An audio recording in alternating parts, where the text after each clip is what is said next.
19 September 1965 આજે ભારતીય મૂળના બીજા અંતરિક્ષ યાત્રી સુનીતા વિલિયમ્સનો જન્મદિવસ છે. તેઓ અંતરિક્ષમાં સૌથી વધુ સમય વિતાવનારા મહિલા ગણાય છે. તેમણે અંતરિક્ષમાં એક મેરેથોન પણ પૂરી કરી હતી. થોડા દિવસો પહેલા જ અવકાશ યાત્રી સુનીતા વિલિયમ્સ અને તેમના સાથી બુશ વિલ્મોરને સ્પેસ સ્ટેશન પર લઈ ગયેલું અવકાશયાન 3 મહિના પછી તેમના વિના પૃથ્વી પર લેન્ડ થયું છે. અમેરિકન સ્પેસ એજન્સી નાસાનું કહેવું છે કે બંનેની વાપસીમાં ફેબ્રુઆરી 2025 સુધીનો સમય લાગી શકે છે.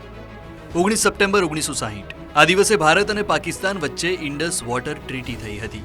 ઇન્ડસ વોટર એટલે કે સિંધુ નદીના પાણી પાકિસ્તાન માટે ખૂબ જ મહત્વના છે.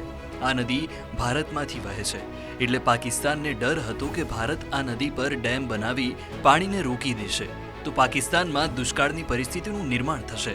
જો કે ભારતે 1965, 1971 કે 1999ની લડાઈમાં પણ આ પાણીને રોક્યું નથી.